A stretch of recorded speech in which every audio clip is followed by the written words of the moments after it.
ভাইজান বাড়িতে তো যামই, দয়া করে আমার নামাজটা পড়ে আসতে দেন। এই তোর বারবার করে তোর কইতেছি, তুই কোনোভাবে বুঝতে পারছিস না? যা বাড়ি যা। ঠিক আছে, তাহলে আমি মসজিদে যাই।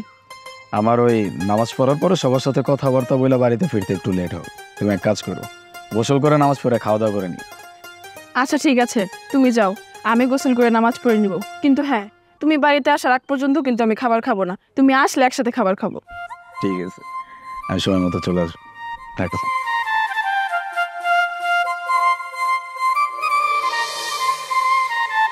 আসসালামু আলাইকুম ভাইজান। কই যাইতেছেন? মসজিদে যাই নামাজ পড়তে। না, আপনি কিছুতেই মসজিদে যাইতে পারবেন না। কেন? কেন আপনি বুঝতেছেন না নাকি নেকাম করতেছেন মিয়া? ভাইজান আমি সত্যি কিছু বুঝতে পারতেছি না। বুঝতে পারতেছেন না? একটা সারা নিয়ে আপনি সংসার করতেছেন, নিজের স্ত্রী সন্তান বাড়িতে ফালাইয়া রেখা এখানে থাকতেছেন। আপনি যে কত বড় বদমাশ এটা এলাকার মানুষ বুঝা হয়ে গেছে, বুঝেন নাই? যান বাড়ি যান। ভাইজান আপনি আমার শুধু শুধু ভুল বুঝতেছেন। আপনি যেমনটা ভাবতেছেন এরকম কিচ্ছু না। দেখেন, আমি ওরে বিয়ে করছি, আমি ওরে বিয়ে করে সংসার করতেছি। আর সব থেকে বড় কথা, আপনার যত প্রশ্ন আছে আমার কাছে সব প্রশ্নের উত্তর আছে। আপনি যদি চান আমি আপনার সব খুলে বলতেছি। থাম, আপনার কোনো কথা শোনার আমার ইচ্ছা নাই। এখানে কোনো ঝামেলা করবেন না, দ্রুত বাড়ি চলে যান। যান ভাইজান, বাড়িতে তো যামই, দয়া করে আমার নামাজটা পড়ে আসতে দেন। এই তোর বারবার করে তোর কইতেছি, তুই কোনোভাবে বুঝতে পারছিস না? যা বাড়ি যা।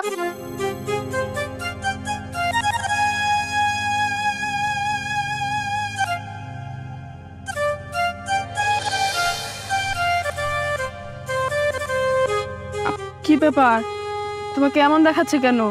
আর নামাজ না পড়ে চলে আসলে যে? কই না তো, কোনো সমস্যা না। আসলে হয়েছে কি, শরীরটা একটু খারাপ লাগতেছিল, তাই ভাবলাম বাড়ি চলে যাই। একটু আগেই তো তুমি ঠিক ছিলে, হুট করে তোমার কি হলো? আচ্ছা যদি বেশি খারাপ লাগে চলো তোমাকে ডাক্তারের কাছে নিয়ে যাই। আর না না, এত দুশ্চিন্তা করতে হবে না। হয়েছে কি, অনেক তো রোদ, অনেক গরম, তাই মাথার একটু ঘোরায় উঠছিল। তুমি চলো রুমে চলো। আচ্ছা চলো, আমি তোমার শরবত বানাই দিতেছি, শরবতটা খালি তোমার ভালো লাগবে। চলো ঘরে চলো।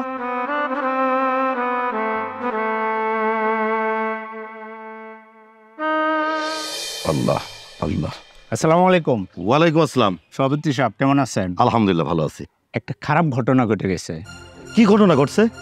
মোমেনের স্বামী আছে না, নামাজ পড়তে আসছিল, ওই মজিবর আছে না, তাকে চরম অপমান করে তাকে থাপ্পড় দিয়ে বের করে দিছে।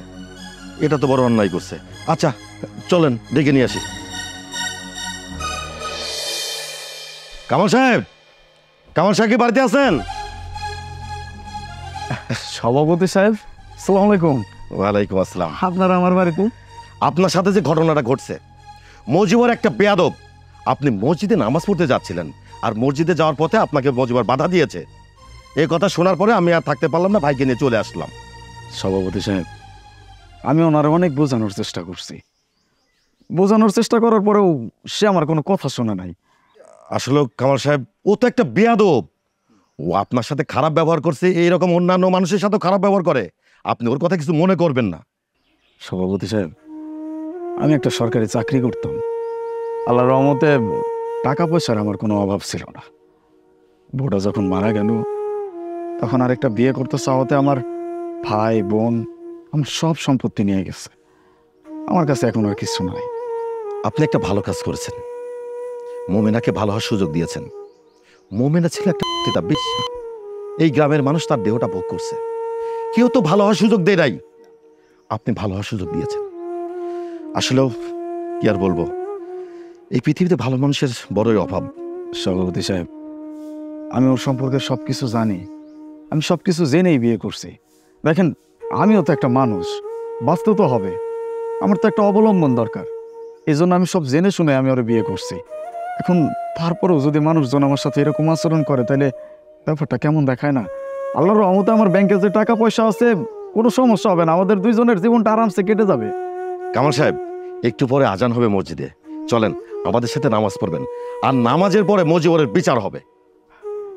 না না, আমার কোনো বিচার সালিশ লাগবে না। আপনারা শুধু তার ভুলটা তারে ধরা দিয়েন, তাহলেই চলবে। আমি চাই শুধু একটু শান্তি, একটু শান্তি চাই। আচ্ছা ঠিক আছে, আসি। সালাম আলাইকুম। আইসো মসজিদ।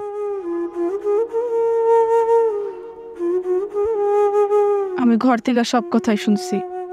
সত্যি আপনি অনেক ভালো মানুষ। কপাল কইরা আপনার মতো একটা স্বামী পাইছি।